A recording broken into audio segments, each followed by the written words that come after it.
I'm going to talk about an example where the first job, after I did my PhD, postdoc, MBA, I did not have any experience in demand planning. The first assignment that was given to me is to estimate the pesticide demand for sugarcane in a particular locality, but just for the sake of company secrecy, I don't want to reveal all those details. But this was given to me. So that was like you go to your job the first day. What is going to be the demand for XYZ pesticide in sugarcane in XYZ country? That will be your question. So if you don't have a domain knowledge, you simply go with this technique, which I say is time series forecasting. That's good. That's good and scalable, but that's not all what the business wanted to hear. They wanted to know what is driving sales, like what is driving the pesticide demand in sugarcane. So these are the drivers that I identified. There could be more drivers, but these are the major categories. To be able to establish these drivers, you should have a domain knowledge, which the people who are just engineers and economists without the domain knowledge will not be able to get initially. Like if they are in a job and they are in a job for 2 years, 3 years, definitely everyone can build those knowledge. But you go to an interview the first day in your job, will people from other academic background be able to cope up? It's relatively compared to a person who has a domain knowledge. The person who has a domain knowledge will be able to establish themselves very quickly. So demand drivers. Okay, these are the thing. If I want to sell pesticide in sugarcane, acreage is important. If you have 1,000 acres of sugarcane cultivation versus a million acres of sugarcane cultivation, if acreage goes up, the demand goes up. So sure, acreage is an important factor. Then economic factor. Why would the acreage go up? Why would farmers prefer to cultivate sugarcane? They want profit. They want to make more money. What determines that? The sugar and ethanol prices. If the sugar prices are high, the farmers will get high input. In some countries, they use sugarcane to manufacture ethanol. So if the ethanol prices are high, people would farmers would tend to cultivate more sugarcane. So then, agronomic factors. Okay, there are a million acres being cultivated. Prices are very high, but if the agronomic factors are bad, and the farmers are not expecting a very good yield because there was a devastating pest infection, or there is no optimal water. It's a drought, or it's heavy rain during the initial phases of planting. A lot of agronomic factors are there that can interfere with the yield. And if the farmers think that they are not going to get enough yield to get their cost back, they would not increase their cost. So they would not spend money on pesticides. So although there is acreage and the prices are good, if the agronomic factors doesn't cooperate, there won't be enough demand. And then again, the market factors. Customers are becoming more and more health conscious. Will the sugar consumption continue to increase? Because people are switching from sugarcane to sugar to other forms of sugar, other forms of sweeteners. How is that going to impact the demand for sugarcane? And then on the other hand, on one hand, people are becoming health conscious. On the other hand, people are becoming environmentally aware. They want to switch from petrol to ethanol. Some countries, they have cars that can fully run on ethanol, or they have a mix, like 50% petrol and 50% ethanol. So that is increasing. So you have to think from all these different perspectives. Only if you have the domain knowledge, you will be able to think from these perspectives. So that is very important. So once you establish all these things, so where do I go and get the information? I know how much what is the internal sales for the past 4 years, but I don't know how the acreage expanded during the past 4 years. I don't know the sugar price for the past 4 years. I don't know how the weather, what was the weather kind of situation during the past years, and what is the market trend, how much sugar is consumed every year, how much sugarcane ethanol is being consumed every year. You don't have all this information. You need to identify those sources.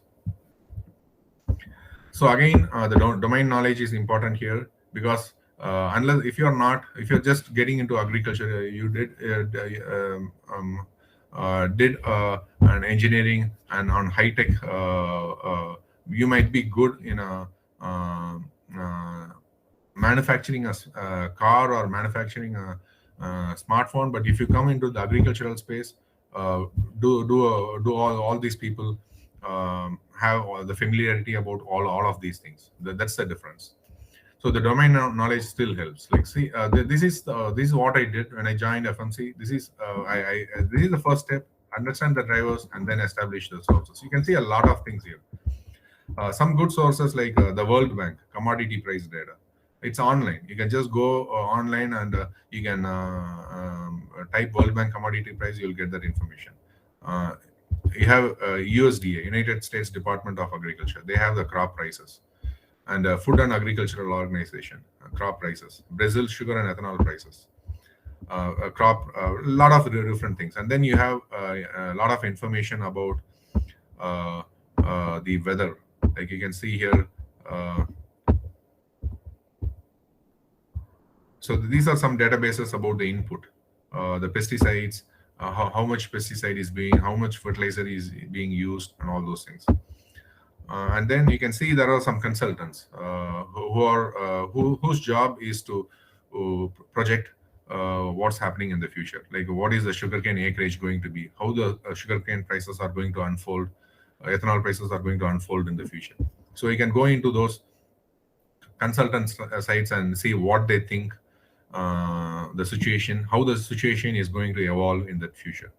And then you can see the weather reports here. USDA weather report. There are several independent companies that provide weather reports. So basically, this one is if you go to these databases, you can extract the information for past 4 years. You can extract the sugarcane prices for the past 4 years, ethanol prices for the past 4 years, sugarcane acreage, all those information that you'll see in the next slide. So whether the company has their own access to this information, then it's easy. Or if the company doesn't have it, you can establish it by doing some online research. I did it back in 2007, 2008.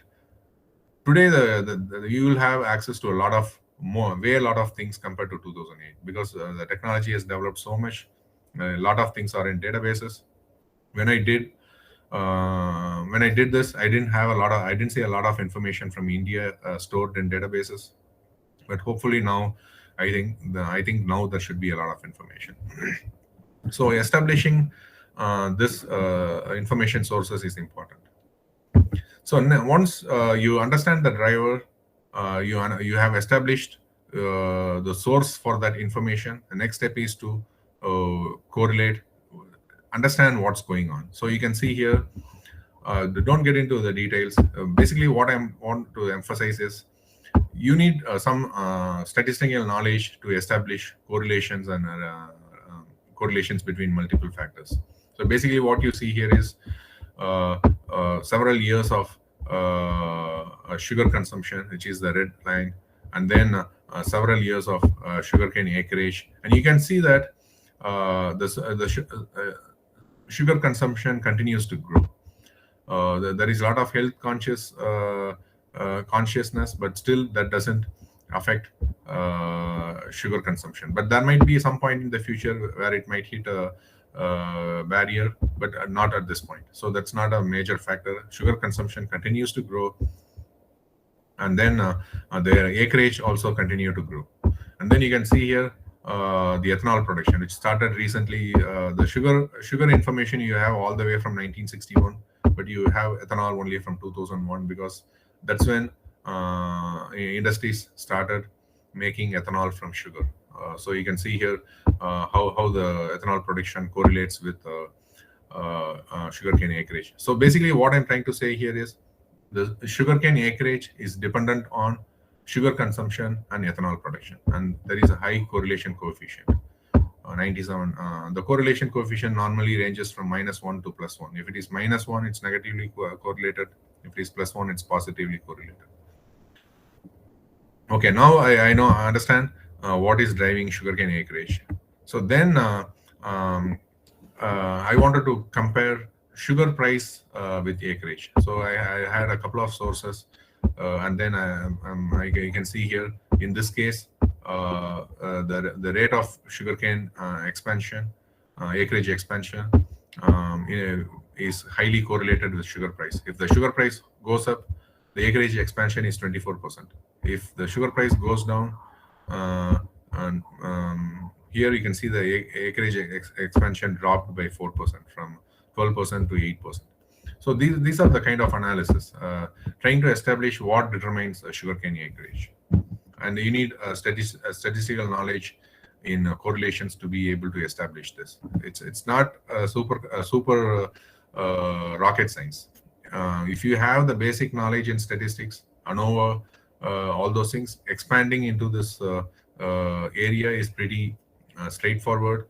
You don't have to be a high-fi person in mathematics. So simple knowledge is enough, and basically the tool will do it. Whatever tool you are using, SAS or JMP or SPSS, that will do and give you all these results. So once you understand how sugarcane acreage is influenced by sugar consumption, ethanol production, and prices, then you go to the next step. Okay, now I have multiple factors. I am ethanol production. If based on the ethanol production, it's a green line. What is today the sugarcane acreage is 6.9 million hectares. What will be the sugarcane acreage in 2008 and 2009? If the ethanol production continues the trend. So if the ethanol production continues the trend, it will go from 6.9 to 7.2 and then to 7.8. So there are several factors. If the sugar consumption increases by 6%, and there is another scenario. If the sugar consumption increases by 3.5%, these are several years of average, like a 30-year average. On an average, the sugar consumption is increasing by 3% year after year. So I had multiple couple of things. This one is, what does this consulting company say about sugarcane acreage in 2008? So what does the sugarcane acreage be based on the sugarcane and ethanol prices? So basically, trying to evaluate multiple different factors and coming out with a range. So based on this analysis, the sugarcane acreage can be between 7.1 to 7.4 million hectares, and if the same trend continues, it will be 7.6 to 8 million hectares in 2009. So this is a kind of thing. You try to understand the drivers, gather all information about the drivers from different sources, put together all the data, put the all data together, do analysis, correlation, and try to forecast based on your the correlation and the assumptions that you make. Then, do you have to show all these details to the business? No. When you report it out, you don't have to show all of these things. You just come out with 3 scenarios. So, okay, the question is, what is the demand for XYZ pesticide? So then I'll talk to them about the first slide. This one, I'll say, okay, these are the drivers, and acreage expansion seem to be the most critical factor, because all other things lead to acreage expansion. If the market is consuming a lot of sugar and ethanol, then acreage will expand. If the prices are high, then acreage will expand. Agronomic factors we will not get to know till that point of sale time, so that thing has to be factored at a later time. So that's why I purposefully avoided that in this slide. So the question is, you wanted sugarcane sales is XYZ pesticide sale is based on sugarcane acreage. Yeah, what are the different scenarios? In 2007, we sold 1100 tons of XYZ pesticide, and there are three scenarios: a low acreage scenario, a mean acreage scenario, and a high acreage scenario. So the acreage could expand from 7.1 million hectares to 7.4 million hectares, and there are several scenarios in between. What if that happens? If we realize only a low acreage expansion, then we will end up selling 1150 metric tons. But if we accomplish the high thing, we end up selling 1200. So it's demand planning is not about coming up with one number, because that's difficult. It's a range of numbers. You put together an analysis, you provide a range. So, and then you say, based on my analysis, the demand for XYZ pesticide can be between 1150 metric tons to 1250 metric tons. That's the thing. And the business just wants to know that. They just wanted to know about the first slide here. They don't care about this. They don't care about this unless someone is interested. But you can straight away jump to this and provide your thing. Yeah, we have almost come to the. So this is a model on how you can use the demand planning techniques in your area of expertise. So one final slide. If you are interested in a career in demand planning, you have several resources available, certifications. You can go to IBF, Institute of Business Planning and Forecasting. They offer a lot of certification courses in demand planning. You can attend conferences in India where people. There is one conference coming up, but you can keep a check on these conferences and go to those conferences. It will be a good opportunity to learn more about demand planning and talk to multiple different people from the industry who are looking for demand planning candidates. So these are just examples. And then organizations, there are a couple of organizations: Institute of Business Planning and Forecasting, Oliver White. They have a lot of research articles on demand planning, and books and jobs. There are lots of books available on demand planning. You can buy those books, and if there are lots of jobs. Like yesterday, I did a Google search and I found like 100+ jobs, and you can find it in your area of interest and look into those jobs available. And then if you have any questions, feel free to reach me. You need any guidance, I cannot get you a job, but definitely I can guide you to be successful in the interview. And if you want to reach me, my email ID is checkmar_rp@yahoo.com. That's all I have for today.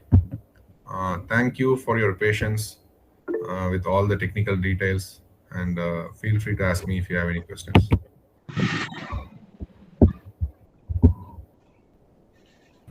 Thank you, Doctor. Thank you for these wonderful presentations, and I'm very happy because you clearly give the informations on the transformation. That is, I very like that you the transformations between the academic people or academic research to the business. That is very important because number of people who are expert in their subject, but they don't know how to apply in the business model. So that is a major difficulties for a number of entrepreneurs here. So that should be highly useful to all the people, including me. That's really very useful, and your data that is highly sufficient to give the clear informations about what exactly happened in this field. So I'm really very happy, and demand planning is a heart of a company. Demand planning is a heart of a company. If a planning clearly demand planning is clear, then everything will be clear. So the business will be a successful one. So in your talk, I understand the importance of demand planning, and that should be useful to all the persons in the party in the section. Thank you once again, Doctor. If anyone like to ask question to Dr. J, kindly raise your hands. Yes, sir. Sir, Dr. Kumaran Shanmugam, sir, ask your question, sir. Thank you. Thank you. Dr. Jagmar is very nice presentation. So we understood first part. I would like to ask two questions.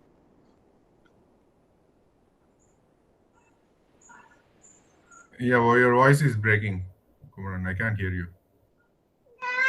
Sir, just switch on your microphone, sir. Yes. Yes. Is it clear now? Yeah, it's clear now. Okay. Dr. Jagmar, what I would like to ask you, from now, if you look the point where when you did research, you got a lot of data. Do you think as a researcher, how to, we publish a paper, but there are many data which we don't use it in the publication. So what we should do, supposed to do, like any data, like we have plenty of data. So there are they call it as analysis paralysis. You have a lot of data. You end up trying to analyze everything. But what is important? You have to separate the data into two parts. One is the data that, depending on the journal, you have put effort to gather all the data. You have several data that you're sitting in front of, on the table. Separate them into two pieces. One set of data that's critical for to prove your point. You just use two pieces of information. You have 100 pieces of information, but you use only 2 or 3 pieces of information, because the reader, if you are publishing an article, the reader doesn't want to know about everything that you did. They just wanted to know what is different.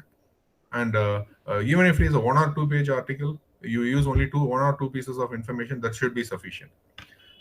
The other data, if you just want to, depending on your thing, if you want paper count, you can publish the other data as well. Like there are lots of ways of analyzing.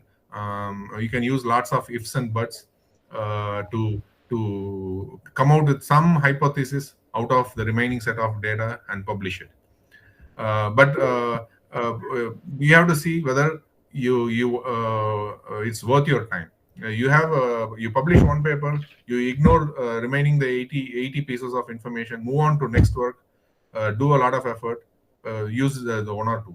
But if you just wanted to use the remaining 80% of the information and publish that as well, you are going to waste your time, and it's going to end up in a ordinary journal. So it's critical from a time perspective, and the quality of the publication you want to have on your resume. So it's analysis paralysis is all about that. Even in companies, you have the same problem. Sometimes you do 100 analysis, come out with 100 results, and you don't know what to do with it. You take everything to the senior leadership management team. They will get frustrated. So you have done 100 analysis. What is the point you are trying to prove? Instead of that, you just have one analysis, one interesting finding from it, one thing that is actionable. Okay, this is what I did. This is the finding. If you do this, you will increase your profit by 10%. That's it. They will be happy. You don't have to do all the 100 things. Thank you. Thank you very much. Okay. Another question was from Nope Techie. Now you can ask your question. Yeah, sir. My name is Satish, and I am working in statistical analysis part in my company. So I just heard your presentation now. That's a very great presentation that you gave. My basic Can question you is speak a like, little bit louder, please? sir, can you hear me now? Yeah, it's clear now. All right. Sorry, sir. Sir, my question is, you told me about the statistical analysis tools, probably like SPSS and SAS. There's also R programming language. My question is, sometimes when it comes to the cost sensitivity part, the freewares are not that much able to handle the entire data. For example, if at all, if you're working with data sets which is very huge, so sometimes the SPSS or SAS, only the licensed version will be able to handle such amount of data.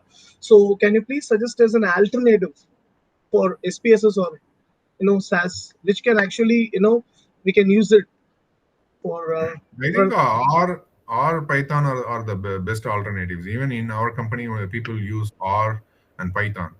Okay. The, Okay. the thing is like for R, you can do anything in R. Well, basically, you need to write the codes to be able to do that. Okay. Okay. So, sir, and also another question is, in order to make this demand forecasting thing successfully, there are so many, it is actually the estimation in the present for a future occurring event. So, what kind of statistical part we have to be very much strong when it comes to the demand forecasting part, sir? It's the correlation and regression analysis. Okay. Yeah. Thank you, sir. There are a lot of time series techniques. Holes, winters. If you want to, if you buy get a standard demand planning and forecasting book, Okay. you go to Amazon and then you order. Like you don't have to buy a brand new one. You can buy a lot of options in Amazon, and it'll talk about all those techniques. The two time series. There are several time series techniques. That ensemble techniques, and then Okay. the causal forecasting. The time series, which is we just read through those techniques, and it'll be pretty straightforward. But it's easy. It's not like it's not a lot of things. Like basically, uh, you if you're doing planning a career change, the thing that you want to equip yourself is to go to the interview, crack the interview, and get into the job. You need to Okay. have enough information to do that. After that, it's a continuous learning process. You just like I have been learning for 13 years now. I'm still learning. The day one, how I viewed demand planning, what I shared with you is different from how I view it. Now I think more of a scalable standpoint. You just imagine weather forecasting. There will be hundreds of scientists working, data scientists working to understand, working on one model to forecast weather. But in companies, Okay. it's not like that. They sell hundreds of thousands of products, millions of products uh, every month. You have to forecast for all those products. So you Okay. cannot have that mindset. You should have a different mindset. It's scalable. So what I'm trying to say is it's a continuous learning process. Just by reading those books or taking a certification will really help you to get a feel for it. Okay, sir. Thank you.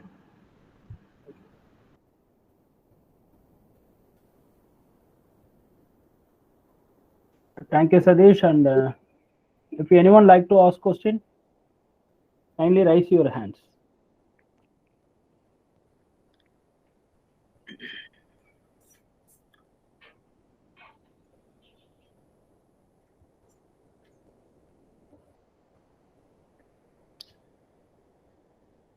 If anyone like to ask question to Dr. J, kindly raise your hands.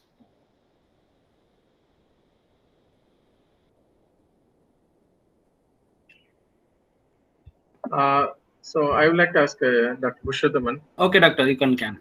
Yeah. So Dr. Jayakumar, like still like the biopesticide, like still they use it in the US, or how is it? Or they go for typical chemical one? Biopesticides and biofertilizers, because I did my PhD in biofertilizers. There is a market for biofertilizers, but not just like in India. And then here they'll use a lot of chemicals, but it will definitely helps if in an organic agricultural supply chain. But that market is very small. Definitely it's a growing field. Like if at FMC where I work for a chemical business, if there are 50 products, there will be like one or two would be a biopesticide, but 48 of them would be organic, like chemical pesticides. So the awareness is there, but from an efficacy standpoint, the biopesticides and biofertilizers do not give the same results as The immediate, from an environmental sustainability standpoint, they are good, but from a yield standpoint, you do not realize the immediate benefits, which is one of the constraints for many people adopting those techniques. Okay, so like even the same thing for BT toxin, Bacillus thuringiensis is also, is it popular there still, or? That is popular. Like for example, those kind of molecularly genetically modified plants, microorganisms, if they can overcome the regulations, like European market, they have a stringent regulations towards GMO, but US has a little bit lenient. Like you have the Roundup Ready crop, which they developed with the glyphosate resistance. Before that, glyphosate is a herbicide that will kill all plants. If you spray glyphosate, it will kill, it'll wipe out the entire thing. But what they did is, that was a cheap chemical. So what they did is they introduced glyphosate resistant gene into soybean, and it's called as Roundup Ready, and the glyphosate commercial name is Roundup. Roundup Ready soybean, and they planted soybean and sprayed glyphosate. It will kill all crops, and those ones that are resistant will survive. And they were able to come up with those kind of innovative, and that disrupted the traditional herbicides for soybean. Roundup immediately grabbed a lot of market share. Yes, thank you. Yeah. Thank you, Doctor. Yeah, Doctor, thanks. I have one more question, Doctor. That what is the market value of organic fertilizers and organic pesticides in US when compared to India? Yeah, Which is more? I don't have that knowledge because, like, when I moved to Dow, I'm no longer in the agricultural field. Like, now I'm more in the chemical. Till the point I worked for FMC, I was in the agricultural demand planning sector. But then I moved to Dow. Now I'm more focused on chemicals. That chemicals that feed plastic garbage bags, plastic bags, paints, and a lot of applications, laundry detergents, and all those stuff. So I'm not up to date on the agricultural market today. Thank you, Doctor. Thank you, Doctor, for your pleasant answers. If anyone wants to ask question. Hopefully everyone are tired. Okay, Doctor. Okay, thank you very much for your presence in BioYojana 2021. I'm very happy, and I am on your quote in the last slide. That is a really inspirational one. And in the last slide, I see that is really super. I am thank you for your presence and your very beautiful slides and beautiful presentations. Thank you, Doctor.